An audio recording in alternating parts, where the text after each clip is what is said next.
All right, welcome everybody. Connected Roots monthly call, and we have our next one is going to be next Thursday afternoon. So that'll be 1 p.m. Eastern next Thursday. And tonight, looks like this time's working pretty well for people. 8 p.m. Eastern. Everybody's even on the West Coast is out of work, so we can get on the call together. And tonight, we're going to talk about estrogen and clear up some misconceptions, and we'll talk about how the program is specifically addressing issues with estrogen. And it's important to note is that estrogen is not just for women. Men can have problems with estrogen too. The main difference being that women do produce a lot more of it in their lifetime, or may be exposed to it through birth control, or in menopause. They're given estrogen, whereas it's very unlikely for men to ever have to take estrogen as a drug. But then also women, even if they had terminated pregnancy, in the beginning of the pregnancy, the estrogen production in the body increases exponentially. So to put that in perspective, during a normal menstrual cycle, a woman will peak around maybe 20,000 IUs, units of estrogen per day production. During pregnancy, that increases to about 2 million. So you can see that's a pretty significant increase, about 100x. So estrogen is not a fertility hormone. It's a stress hormone. Pregnancy is a very stressful event on the body. And yes, you do need some estrogen in order to have fertility, but that has to be balanced with other hormones, especially progesterone. And when that gets out of balance, that's when we start to see a lot of problems. So when estrogen is out of balance with progesterone, we start to see PMS issues, we see digestion problems. Okay. And for men, yes, that there can be too much estrogen, and their estrogen and testosterone are both made from progesterone. Same with cortisol. Okay. So stress, estrogen, cortisol make it more difficult for our body to balance all of these different hormones. And when those get out of whack, we get stuck in stress. Okay. So progesterone is more of a rest and digest hormone. Estrogen is a stress hormone. Then we have other types of estrogen. Another type of estrogen is estradiol. And this can also get out of whack, especially for men. It's very common to have high estradiol when we have low testosterone. And paradoxically, sometimes we can have high estrogen, high estradiol, and low testosterone, or high estrogen and high testosterone. That happens as well, because the system is just out of whack. So you don't really know how your body's going to try to compensate for all this stuff. Okay. So when these things get out of whack, you start to see things like digestion problems, migraines, definitely anxiety, and sometimes we make this a lot worse when we try to go clean in our diet, or we do dieting. Excuse me.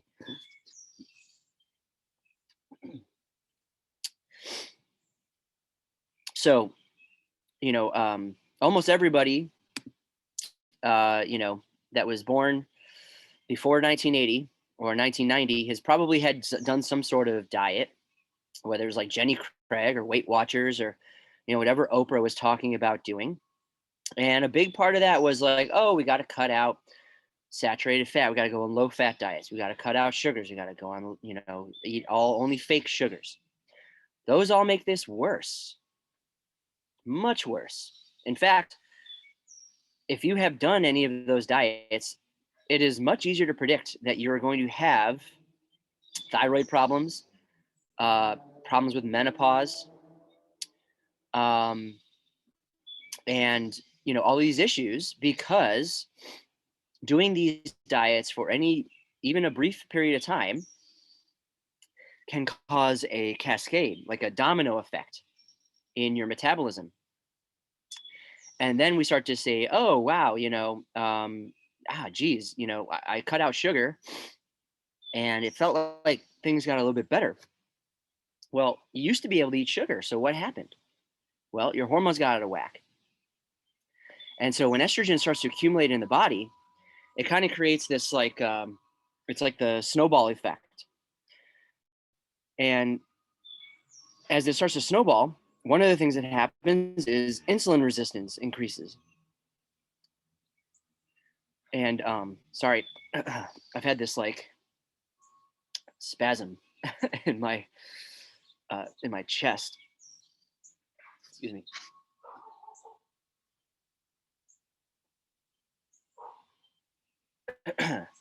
Feels like something's stuck. Okay. So estrogen, as estrogen accumulates in cells, those cells become more insulin resistant. And then as we try to start to do all of these healthy things, right? We listen to Harvard, for example. Harvard says, butter is bad for you. Saturated fat is bad for you. There was this bizarre coordinated campaign that happened a year ago and happened also again about in 2017. I keep track of this stuff, where all of a sudden you would see on all the major news outlets, everyone was saying, oh, coconut oil is actually really bad for you. And you went and look at this research and it was just total nonsense. There's this concerted attack against saturated fats. And so they tell you, oh, coconut oil is bad, butter is bad, red meat is bad. You should eat canola oil and margarine instead. And this is absolute, just a travesty of what you could call science or medicine. And what happens is if we start to follow that advice, which many of us did. I mean, I remember, my grandparents always had margarine, and sometimes didn't have butter at all. Just had the margarine, right? Those are the polyunsaturated fats. And when they start to accumulate in the fatty tissues, they also attract more estrogen, which creates more insulin resistance, which attracts more fat, right? So it's this snowballing effect. And so as we're, going through life and we're following the, medical advice, we're absolutely making things worse. And even if we try to go the other way, right? Like, so, I thought, oh, I got to go against the mainstream. So I'm going to do all the kale smoothies and juice cleanses and, go low carb that way. That caused also the same major problems because we're still getting all of the polyunsaturated fats and foods that can increase aromatase. And aromatase is something we really have to look out for. That's when we start to turn androgens like testosterone into estrogens. And what's interesting is that humans tend to be drawn to aromatase inhibitors. So, very often for men, that's like drinking a nice hoppy IPA beer because hops do serve that function. And in fact, for women in menopause, they're often given hops to counteract the action, the causes of hot flashes. And we have a lot of studies that show, giving women some hops, maybe without the alcohol, because alcohol is estrogenic, that does help alleviate some of the symptoms of menopause. So what's really going on with menopause? Well, now we understand that there's this relationship between estrogen accumulation and insulin resistance, then we also understand that other things can accumulate, like iron. And estrogen and iron are very closely related as well. So if we're going through life,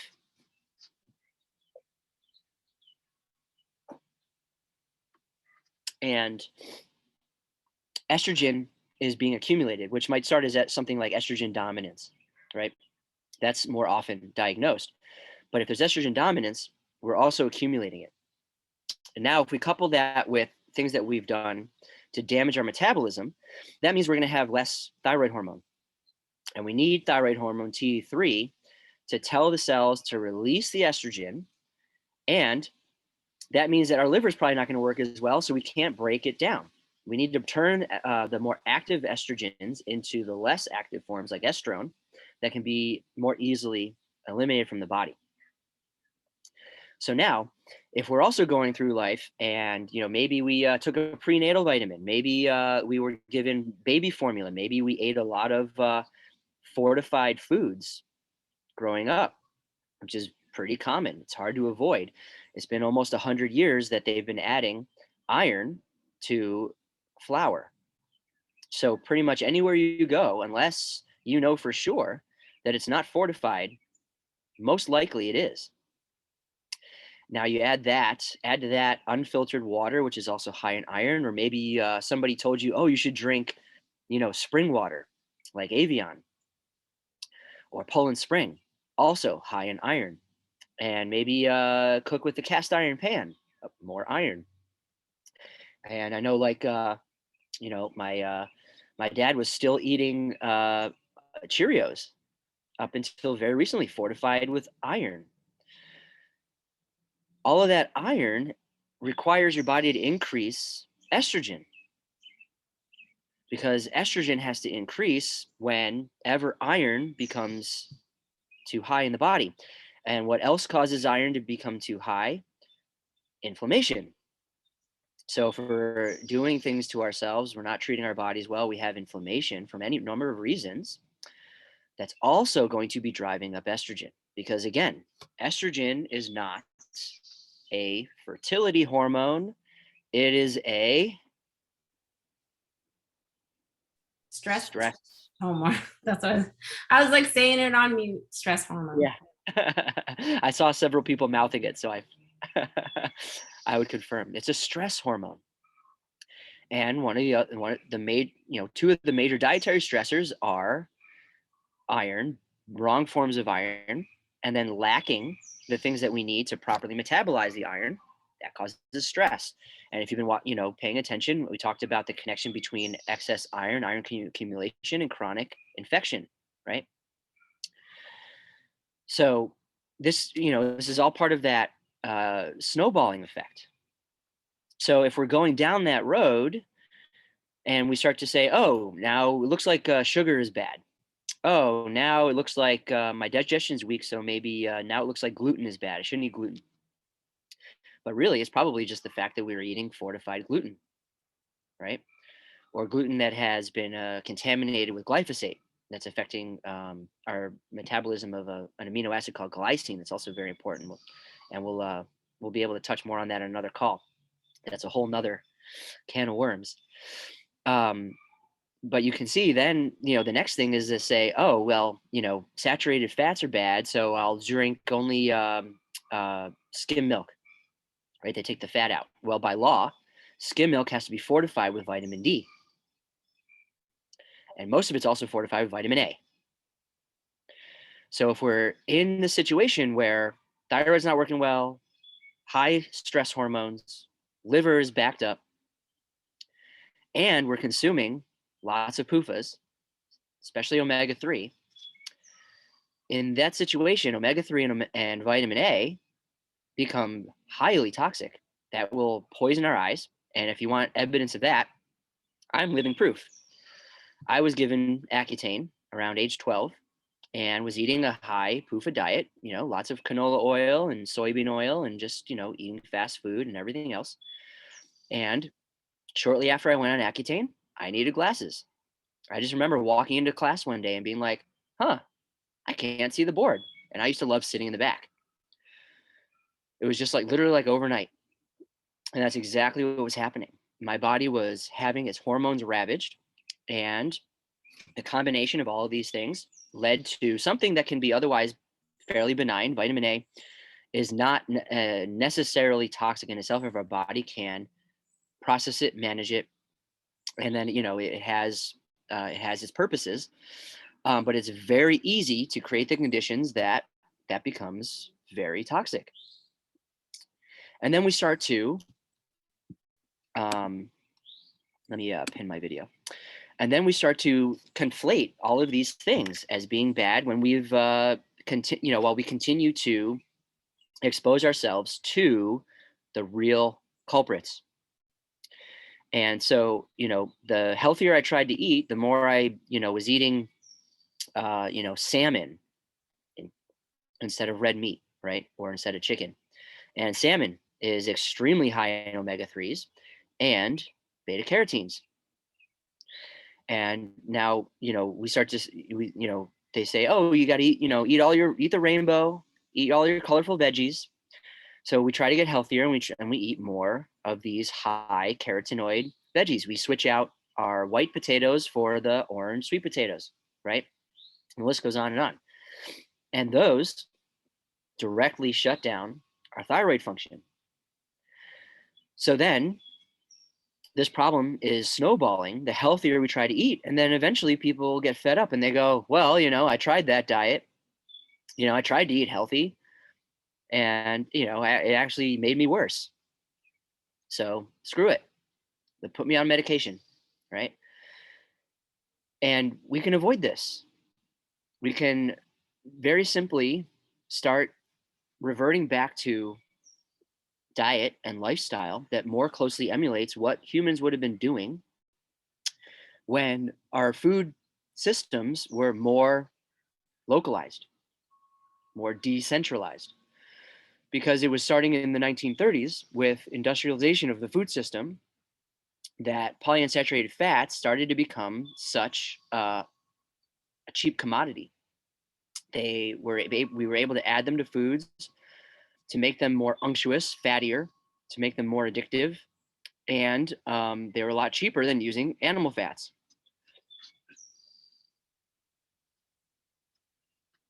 So Procter and Gamble was just a little soap company out of the Midwest, and in the 1930s, a guy came to them and said, "Hey, I figured out how to take your leftover cottonseed oil from making soap and make it shelf stable, so that you could use it in stuff."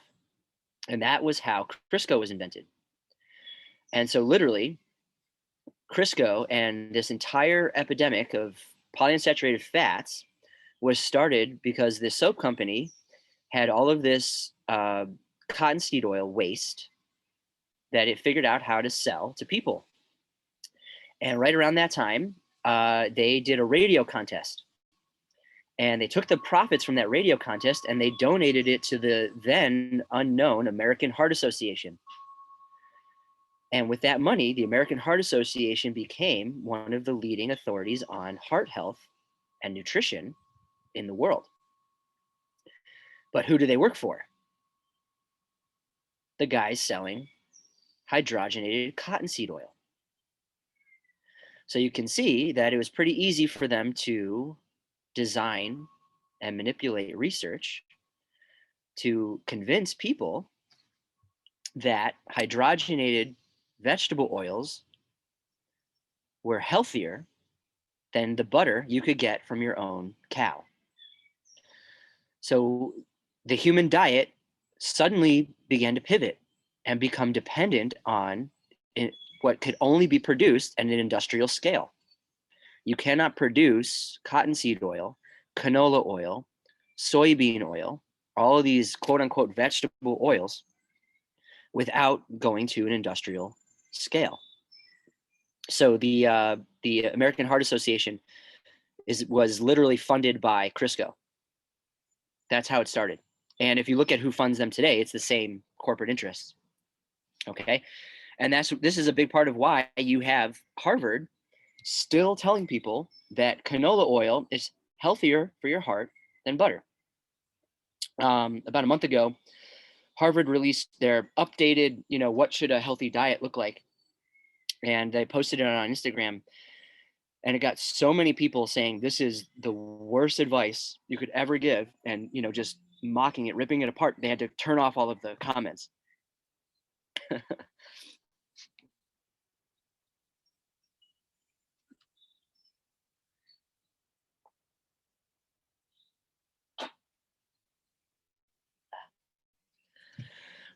Excuse me. Okay. So that since the 1930s. So my generation, my parents' generation, their parents' generation, their parents' generation, were the beginning of this experiment. And what have we seen? We were convinced that polyunsaturated fats are essential. But if we look at research where they put animals on,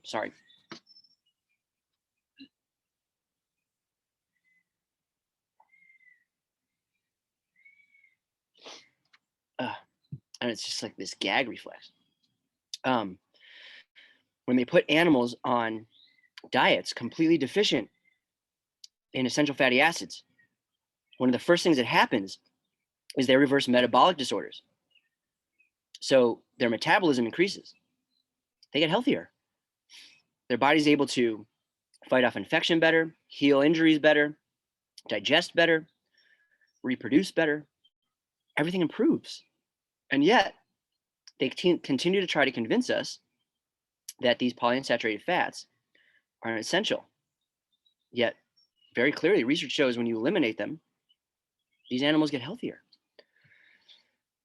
And then when you start to look at the human research on polyunsaturated fats, you see that, they show very short-term benefits. And this is the same as, anytime you get injured. If you cause an injury to the body, immediately you get an increase in the physiological functions that cause healing, right?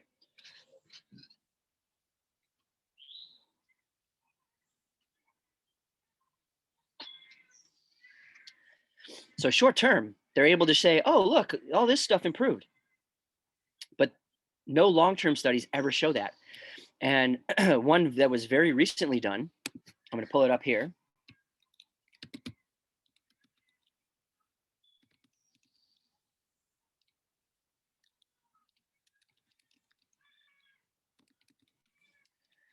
Let me find it.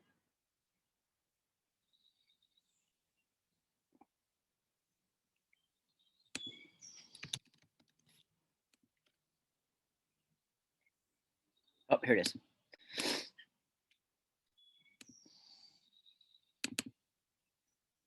Okay, so this is from University of Maine. And what he said, this is from a couple years ago. Townsend finds mice fed foods rich in omega-3 polyunsaturated fats sustain tissue damage. So this is, we're talking about like fish and vegetable oils and fish oils, okay?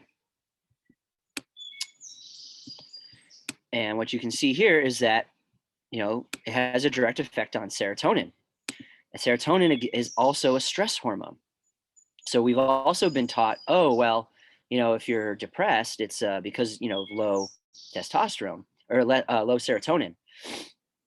But the reality is that as soon as we try to increase serotonin, we start to see major problems.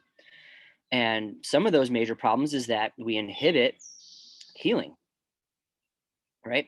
So here's what we see. So while young mice on a diet high in omega-3, so N3, had a striking reduction in weight gain, they also sustained adipose or fat tissue damage and dysfunction. So this is really important. And this is a big part of why, we've been kind of duped into thinking that this was a good thing.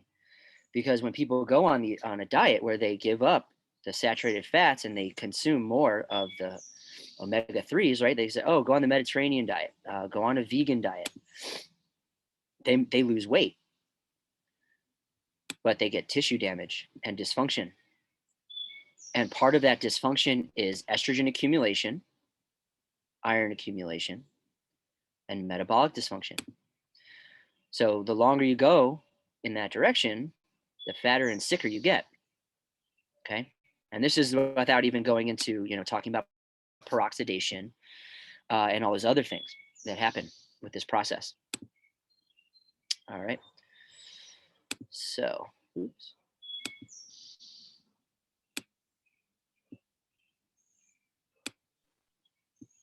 Can you put that link in the chat, please? Sure. Has this study been replicated? Yes, I believe it has. Because this is not the first time that this research has been done.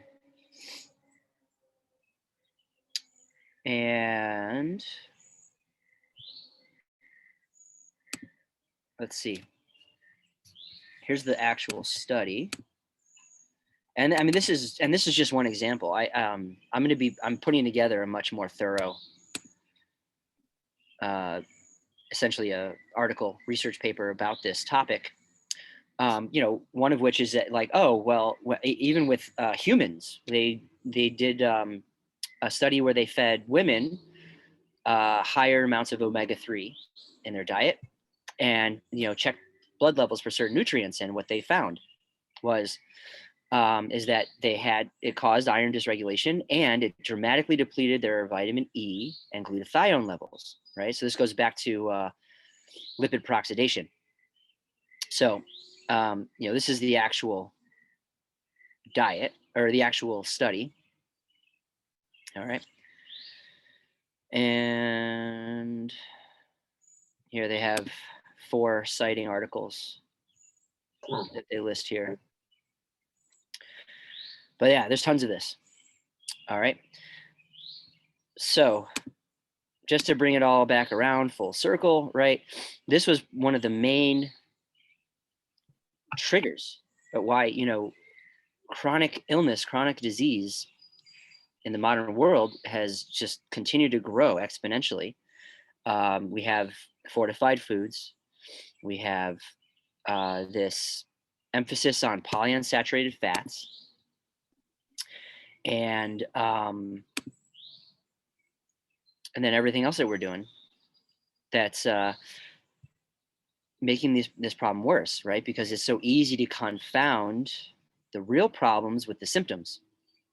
And as we focus on the symptoms and ignore these underlying causes, it's easy to get caught up in thinking, geez, I gotta give up meat and dairy and sugar. And, oh, maybe it'll be better if I do intermittent fasting. And then, oh, maybe sugars are so bad, I should just do keto. And I've had to work with people who, they had gotten to that stage where their ability to metabolize carbohydrates and sugars had become so damaged that, they couldn't even eat fruit. Right. And so then the process is to slowly back yourself out of that. And that's what the naturally connected life process, which, I'm continuing to refine and improve. But at this point, it's pretty complete. And if people follow it, yes, at the beginning, some people might have to follow it more strictly and might have to be more careful about how they reintroduce things, like including carbs, depending on how damaged they've gotten themselves. But the quicker they do, the quicker they get better. And another part of this problem is just not consuming adequate protein. And if your digestion is weak, it's easy to do. It becomes harder to eat enough protein because that requires so much energy to produce adequate stomach acid to properly digest it.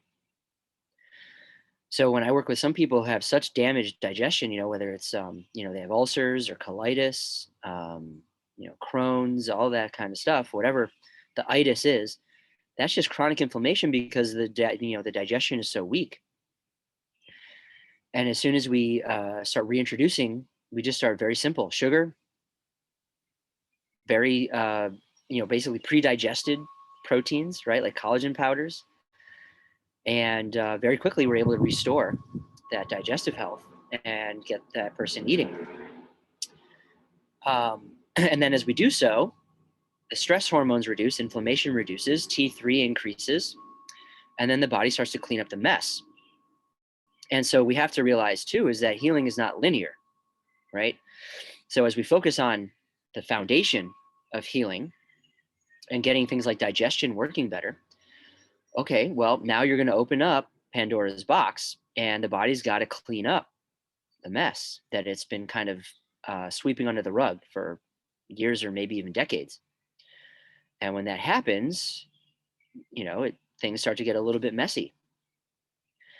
So, the things that we do in the program, right? Like, why do we supplement with vitamin E? Well, vitamin E is directly anti-estrogenic. It's an antagonist to estrogens.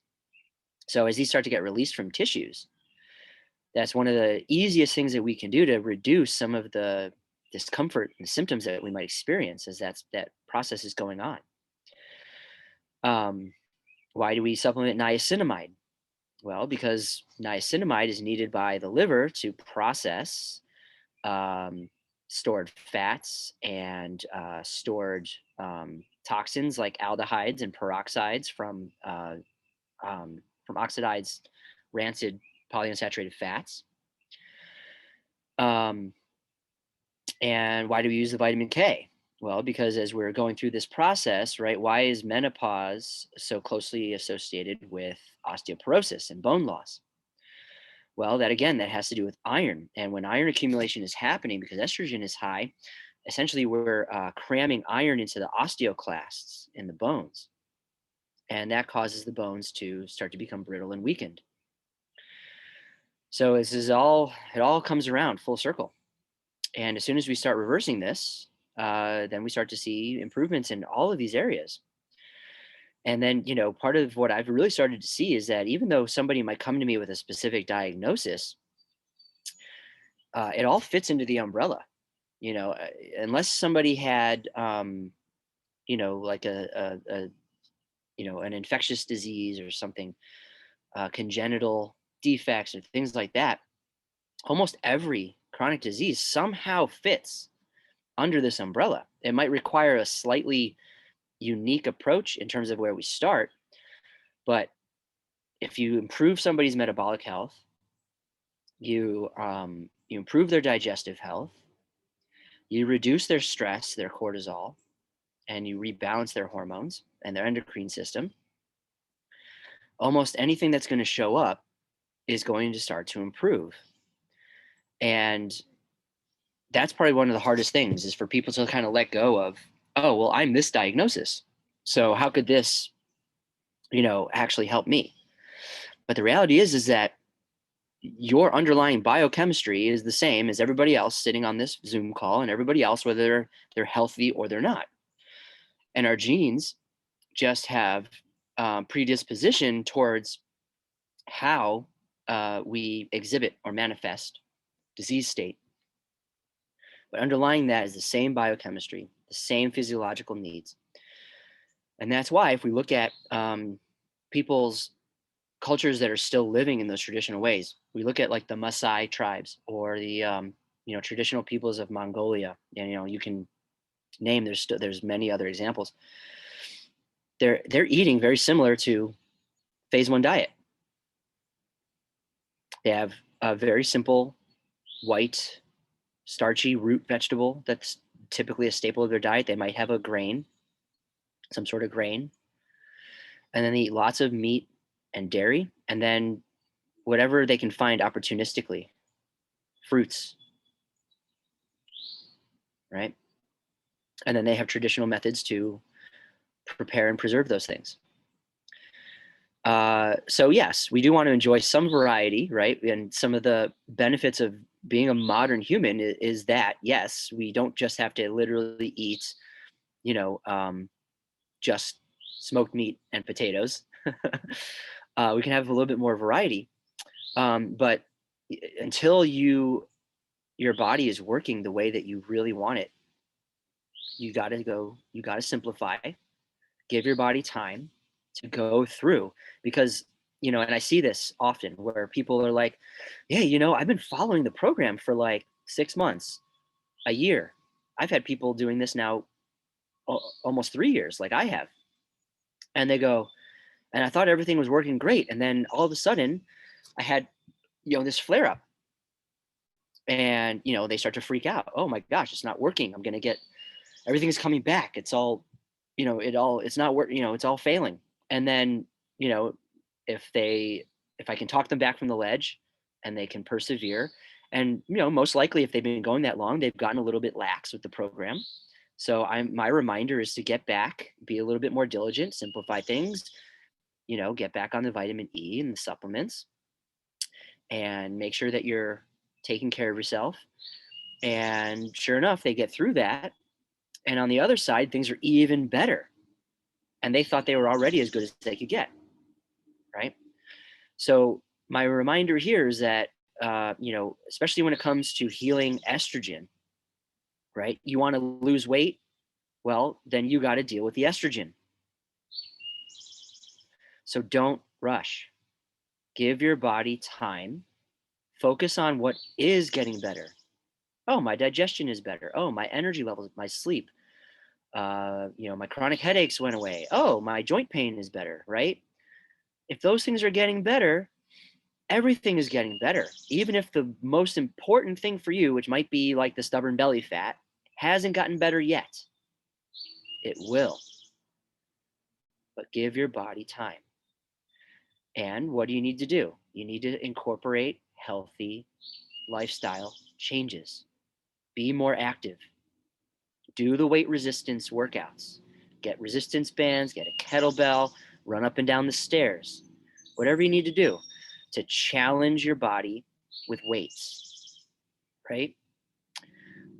Do the meditation, do the breath work. These are not things that you just do for a little while and they fix your body and then you can go back to doing whatever you were doing. If you want to be healthy and stay healthy, these are things that need to be consistent. And that doesn't mean that, when you go on vacation to Hilton Head, that, you have to maintain all of that stuff and you can't just go lay out on the beach and, indulge a little bit. But you have to know where your body is in balance. Now, if you're somebody who's been dealing with chronic infection, okay, that's another symptom of all of this stuff. So until the body starts cleaning up the iron, the estrogen, the calcification, getting rid of all the PUFAs, you're not going to be able to kill whatever infections you think are causing your problems because they're not really causing your problems. And if you try to kill them, you're actually going to make the underlying causes worse and the infection is going to come back. You didn't change the conditions, right? You got your messy apartment in Manhattan and you haven't done the dishes or taken out the trash and the toilet's clogged up, it's going to be nasty. You're going to have bugs.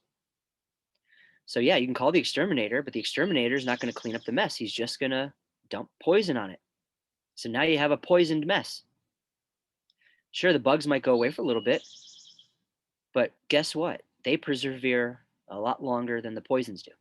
And this goes for the natural stuff because I went through that too for years and years, trying to kill everything in my body, but doing it all natural. And it didn't clean up the mess. The mess kept getting worse. And eventually the bugs come back. So we have a question here. Menopausal, how to regulate body weight gain.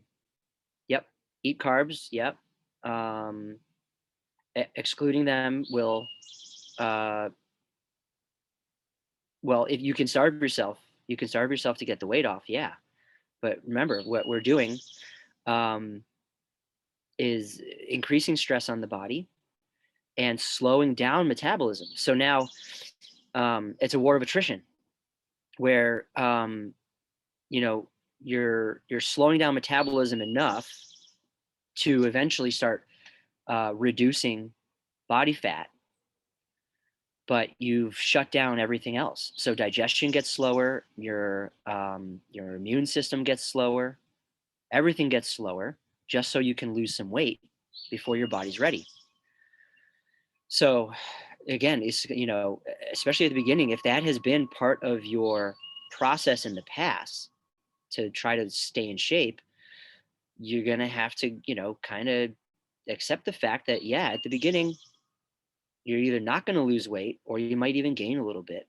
But the more diligent you are doing weight training and exercising and being overall active and doing breath work, the faster your body is going to get back into a healthy hormonal balance, which means that your testosterone levels, and this includes women, will come to a level that supports building muscle and burning fat without starving yourself.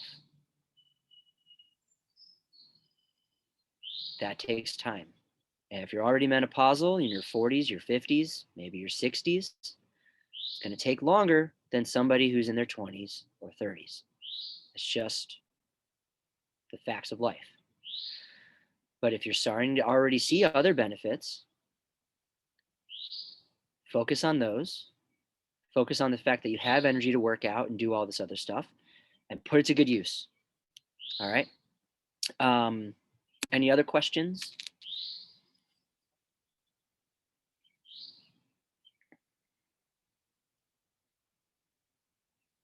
You have to unmute yourself.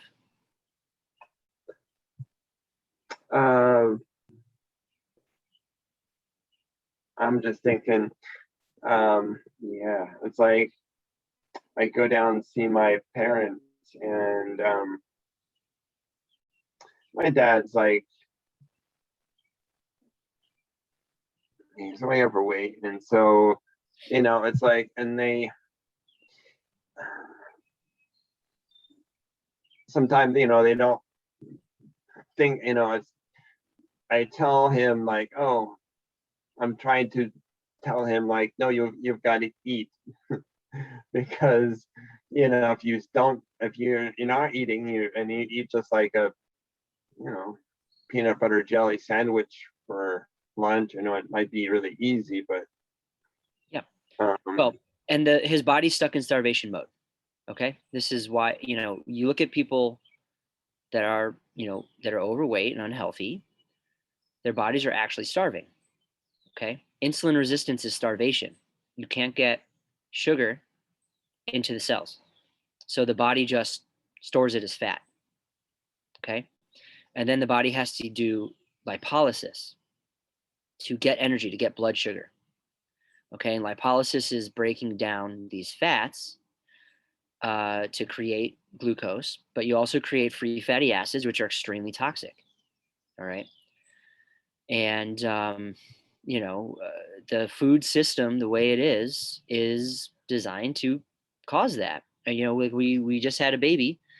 Go to the hospital. The dietitians call us up. Hey, we saw that you haven't been eating your meals, and it's really important that you get enough nutrition right after you've had the baby to da da da da. And I was just straight up like, well, then stop serving poison. Everything you serve is inedible. Even right up until the little fake butter thing you served us, everything was garbage, and everything was designed to make these problems worse. And everything, if somebody was in the hospital with a chronic infection, it's all fortified, so you're going to increase iron and just increase the risk of that person getting some worse infection. Yeah, it's yeah. Yeah.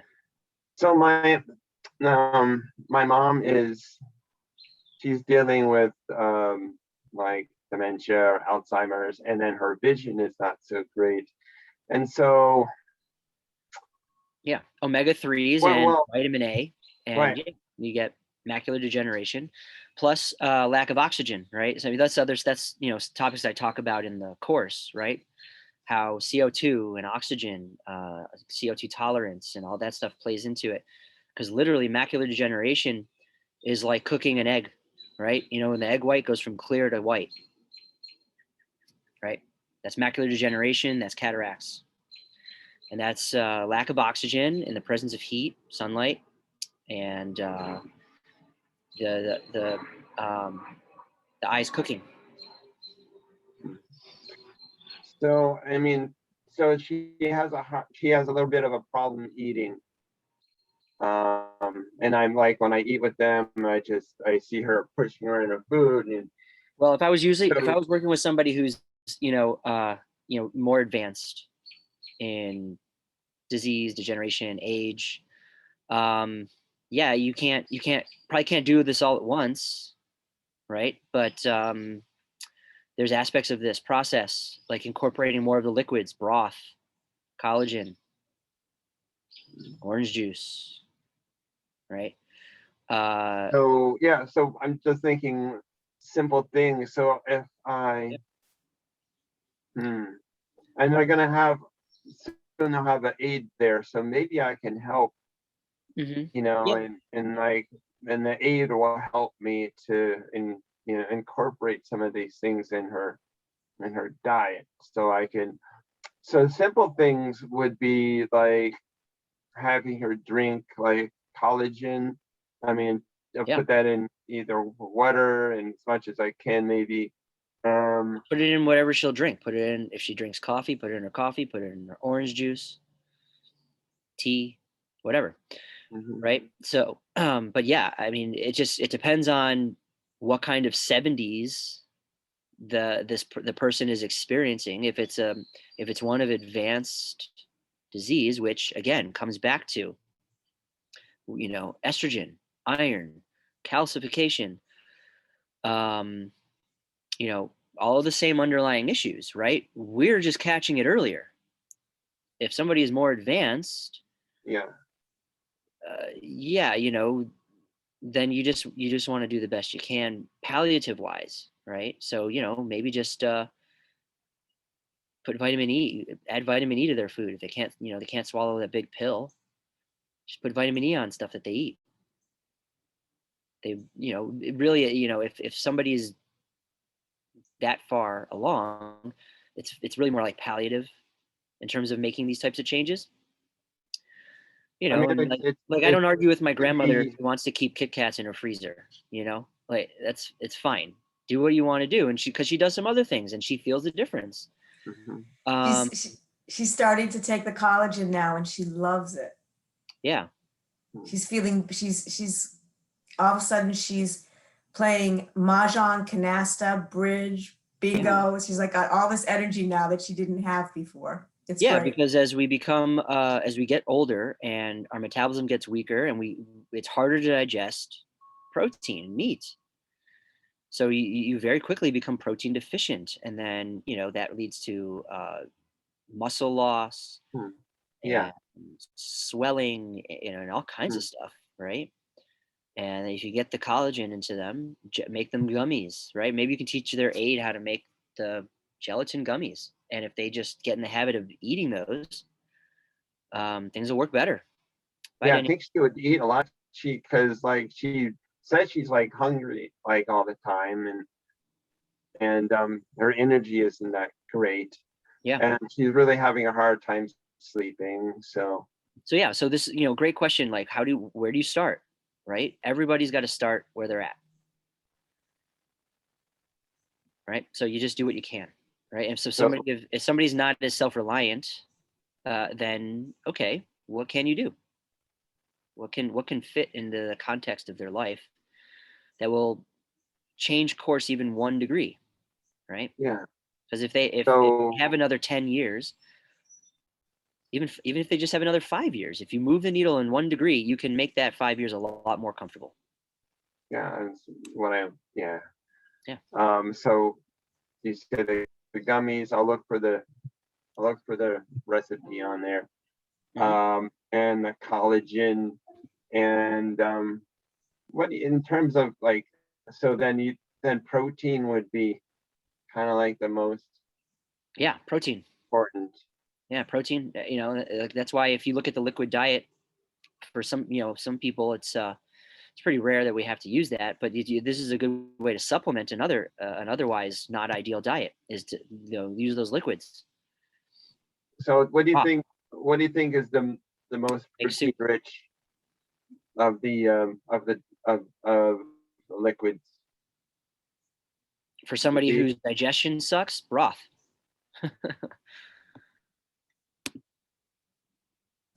Add the collagen to the broth, right? Yeah, so what could I think of? I don't think she would. Maybe she would eat this like soup. yeah. Make soup. Just make soup. Make broth. Put some rice in it. Put some whatever veggies they'll eat. Just make it simple.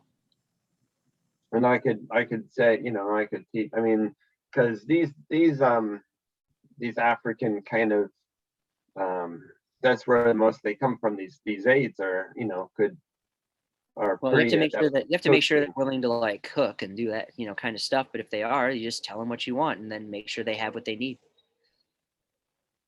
Yeah, I mean, because they will do pretty much what you tell them to do. Hmm. Um, Yeah. so Yeah. Then you just have to make sure that the house is stocked with the right things. and that's yeah.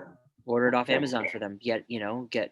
Just ask for their credit card and say, hey, I'm just going to make sure you have these things. Mhm. Set it up on Amazon. Just go over there, set it up on Amazon, and you can order stuff from them from Whole Foods and Amazon. Easy enough. Yeah, yeah. But any other questions? I have a question. I mean, I know you've talked about this, about the iron and estrogen, and like my daughter's 13 and she's just starting to menstruate. And my mom is like, you got to give her iron. And and I'm like, what's a good response like that will just kind of stop her, like shut her up? Like that I can say, look, like instead of like read this and look this up. And what can I do for Ruby to help kind of? Well, plain and simple, the dietary need for iron is one of the lowest of all of the main nutrients in the body because we recycle it. Yeah. And the only reason that doesn't happen is if there's problems in the gut, if we are not eating dairy, if we have some sort of chronic infection, or if we're over consuming iron. So if there's too much of the wrong types of iron in our diet, between water, right, is a main source, or if we're stuck on eating, you got to eat all your dark leafy greens every meal, right? Then, or fortified foods, then you're going to create the conditions that look like anemia, but it's iron dysregulation. It's iron toxicity, not a deficiency. And this is why, we have a great example. Rachel was pregnant the first time and thought we were doing everything right. We definitely weren't vegan at the time. And, she became borderline anemic. And we were like, we're even taking a multivitamin. How is this happening? And they said, if you're not going to take the big horse pills, you need to do something. So she was drinking like a bottle of the natural cherry juice iron supplement, it was like a 1 month supply. She was drinking that like every week. And we were just doing everything. And the reality is that we were, shooting ourselves in the foot because we didn't understand all of this stuff. And so, yeah, if she's eating adequate protein for her activity levels and sugar and dairy, and otherwise is active, then yeah, we don't need to supplement. We really don't need to supplement anything. And that's the goal. My goal is get to the point where, and I'm pretty much there, is like I'll take my vitamin E if I go out to eat, and I'm like not 100% sure. But even get this, our landlord made us lasagna with tomato sauce, and I have no idea if any of it was organic or anything. So we had it for dinner, and we didn't go crazy, but I had a nice big piece of lasagna, and I can tell you, like a year ago, that would have kicked my ass. And understanding the connection between acetylcholine and estrogen and all of that stuff, we were not shocked that, yeah, we had a little indigestion. We're not used to tomatoes, and they generally do cause indigestion. But otherwise, I didn't have all of my normal nightshade reactions. I'm not Do going you to go still back to take eating. charcoal if you know you're going to eat something We that? sure did. Yeah. Okay. We sure did. Because that's what I do. When I go out to Usually- dinner, you know, and I'm at a restaurant where I just can't, there's just Mhm. not stuff that I would normally eat. I Yep. keep charcoal in my purse and I take 2 tablets of charcoal before I eat. Charcoal or pectin, and then vitamin E, all good. Yep. And when do you take the charcoal? Before, during, after, whenever. You just get it in your system. It'll find its place. It'll find its way to the right place. And even that, if I had eaten something like that, which was soaked, drenched in tomato sauce, what usually would happen to me is that night I would just be really, really, really thirsty, and then about 24 hours later or so, start getting like severe sinus, just like tightness, and then usually my hemorrhoid would flare up. And that did not happen.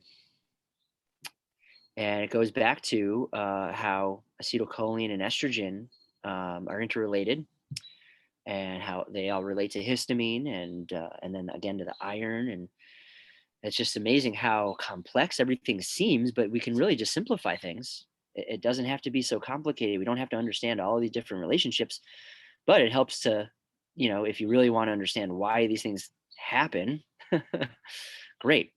If you just want to know the practical application, boom, you got it. You got the pro metabolic guide.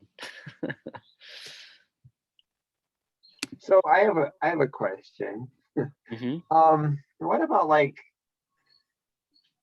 in Italy, Uh-huh. where so much of their food has like tomatoes and all this, you know. Well, Well, that's like saying Chinese food is all General Tso's, or or sweet and sour soup. Mhm. There's the Food is not super tomato based. If you no, think about it, it's more like Italian American food. right. Oh yeah. They use a lot of olive oils and like it's more. Yep. And there might be tomatoes in the stuff, but it's not. Sunday gravy is a very American. But they also don't have as many processed foods as we do over here. They go to the grocery store every day and they buy fresh food. Yeah, the market right down the street from them, which is and it's a very still a very localized food system, and obviously there's some corporate takeover even there, and that's why you see the same sort of diseases definitely popping up. But when people go back to their traditional diets, that's not what happens. Yeah, tomato sauce and all that kind of stuff, that's an Americanized thing. Yeah. Yeah, we were watching Stanley Tucci's Yeah. Italy, whatever it's called, the tour of Italy or Finding Italy, whatever. And he talks about the fact that tomatoes were not a natural food in Italy. They were brought in to Italy. Right. It's not really a part of their diet. Right. Yeah, they came from the New World. They came from here, and they over the last almost 400 years, nightshades were bred from their original ornamental, not really edible form to what they've become, and what they were bred for. The things that give them their flavor and their attraction are actually uh, the toxins of the plant, just like with kale. Kale was bred from cabbage, broccoli was bred from cabbage, and in that breeding process, looking for these ideal uh, traits, they increased the oxalate content, the carotenoid content, and the goitrogenic content. These chemicals that are the natural plant defenses. And nightshades are the masters of plant defenses. That's where deadly nightshade it looks like a little purple tomato.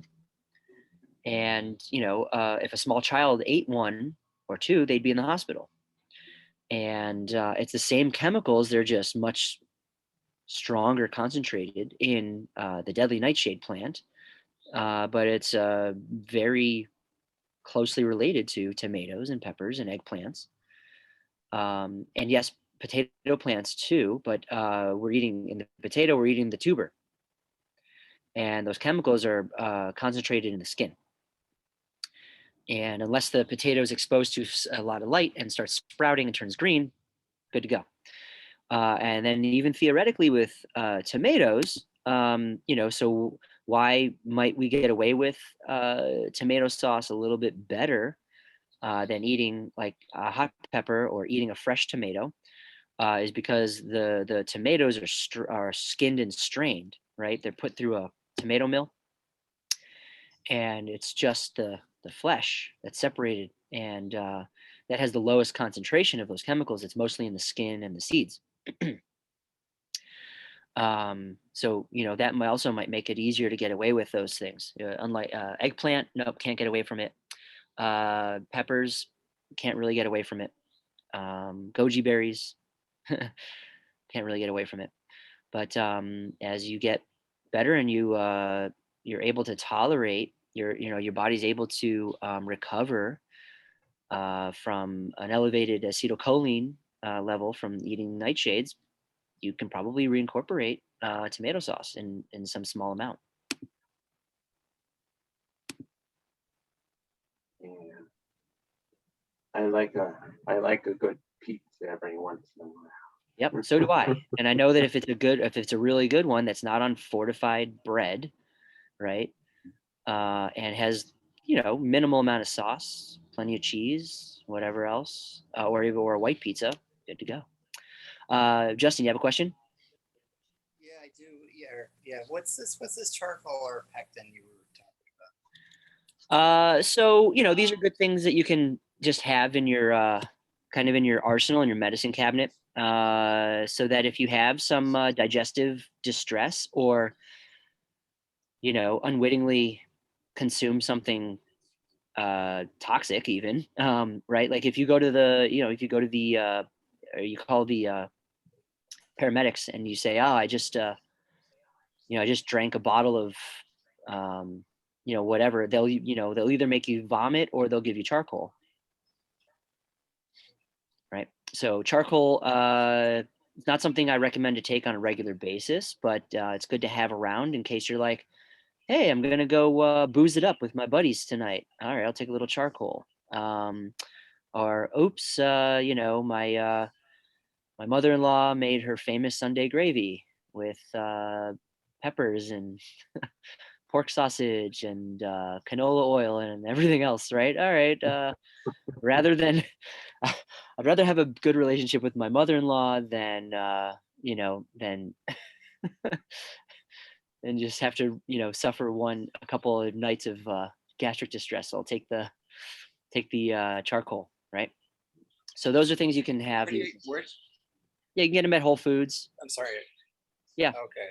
Yep, you can just get in a bottle of capsules, and it's inert. You can keep it in your pantry forever, and just use it as you need it. Yeah, so it's good for any sort of like gastric distress. If you got upset stomach or diarrhea, or if you eat something that doesn't agree with you, or drink a little too much. Argentina, tell them to do that too. Mhm. What's the best charcoal, or is there any? They're all the same. Just one that's bamboo charcoal and maybe doesn't have any you want to see if it doesn't have any additives. So Bulletproof makes one, but there's a bunch of other brands that are just as good. You said bamboo, or they think there's Yeah, it's bamboo charcoal is typically the good ones that you'll find are bamboo charcoal. coconut shells. Yeah, that's fine. Yeah, maybe that's what I'm thinking actually. Coconut charcoal. I think you're right. Coconut charcoal. Yeah, same idea. And then pectin. Pectin is why eating fruit, especially apples, is so good for you. It's a very unique type of fiber, and But not the skin, right? well, that depends, right? You might find at first that the skin of apples doesn't agree with you, and then eventually, I mean, now I can eat, I can eat an apple with the skin, and that doesn't bother me anymore. Whereas it used to just kind of like upset my stomach. It was just hard to digest. but I've been able to reincorporate them and eat them with the skin and not have any problems. But yeah, most importantly, just eat apples. I do like them better without the skin. Apple a day will keep And you away. Milo, yeah. Well, and there's been a lot of science to see why that happens. And one of the things is that the apple pectin does soak up a lot of stuff your body's trying to get rid of. Hmm. So it soaks up hormones and aldehydes and carotenoids and other vitamin A metabolites in the gut, and helps your body get rid of them. And pectin is really good for your gut flora, for helping to rebalance gut flora. Good, I should. I'm one. I think I should find out exactly what. Maybe I can find out exactly what medications my mom is taking. And then I don't know if that would make a difference and see. Well, I mean, when you're talking about that sort of a situation, you only have two choices. One is just kind of like, right, diet, some collagen, whatever, whatever, you know, a healthy diet as best you can. Or, the other option is you go in there and you take over, right? And that means, if you can, you get somebody off medications completely. You take complete control of their diet. You start doing supplements, because the reality is that nobody who is slowly dying in their 70s or 80s is on any medication that is actually keeping them alive.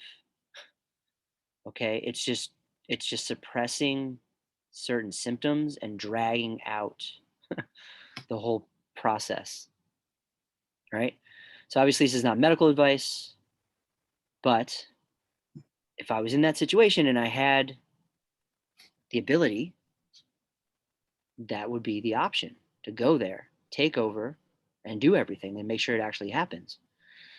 Because otherwise, if somebody is relying on an aid and everything else, you're only going to be able to do so much. So just do what little you can. The Yeah. thing is, when they're that age, they're so invested in their doctors, and the doctors to them are gods, and Right. Yeah, my brothers have the lawyer brothers have really a hold on the situation. And Right. So yeah, don't stress yourself about it. Just just be Sure. a good son, and you can do a little bit to make them more comfortable, right? You can slip some things in there that they will feel better. But yeah, I mean, you can't work against those medications. They're toxic by design. So all right. Any questions about estrogen? Because it's already 9:15, so I want to let people go, and I'm gonna go get ready for bed myself before the next feeding. Oh yeah. How's that going? She's gone through her 5-week leap, which is great. it's a she, remember? It's a she. Who said he? You did. You did. I didn't. I said she. Said she's gone through her 5-week leap. Oh.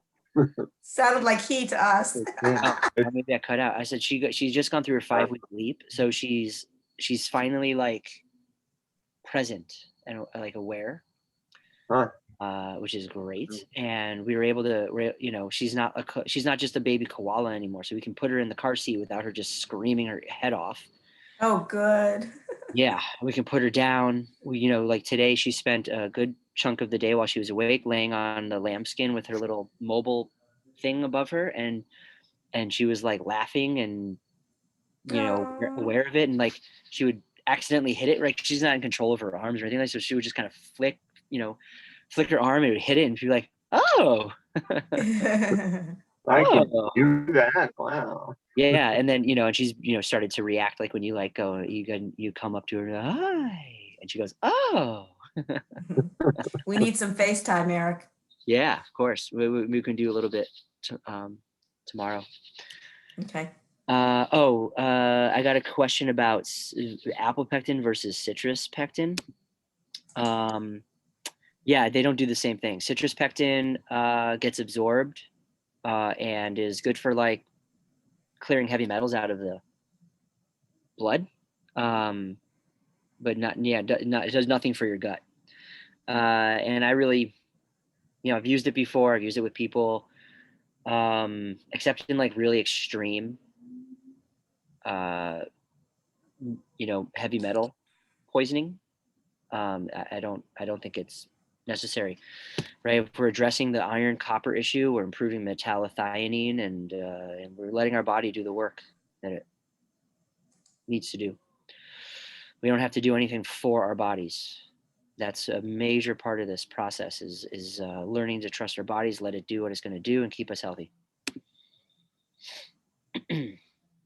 All right. Do you see any difference between apples, like organic apples, but there's so many varieties out there. It's crazy. Yeah. Try to find ones that are local and, not shipped from some huge apple factory in Chile or whatever, Washington State. And go apple picking in the fall, make some applesauce. As we still have applesauce we're finishing off that we made back in October. But yeah, cooked apples are going to be the better source of pectin. And how often should you have the pectin? I mean, like, I remember when I was just started, I was all the time. Well, an apple a day, and then just figure out what you need. I mean, and remember, there's pectin in other fruits too, and in berries. Yeah, one of my favorite snacks is applesauce with some blueberries mixed into it. Yeah, that's great. I eat at least 1 or 2 servings of fruit every day, and one of those is going to be either berries or an apple, and then maybe something else that's not as a good source of pectin. But so that should be better to eat those apples naturally rather than take a pill. Oh, absolutely. Yep, absolutely. And that's why I don't really talk about taking apple pectin as a supplement. I thought I took that as a supplement when I started. Yeah. Yes. Yeah, exactly. And what I've really found is just eat apple, just eat fruit. Okay. Yeah. Yep. Cool. Yep. All righty. Thanks, Eric. Yeah, my pleasure. Thanks, everybody. Bye, everybody. Bye. Thank you. Have a good night.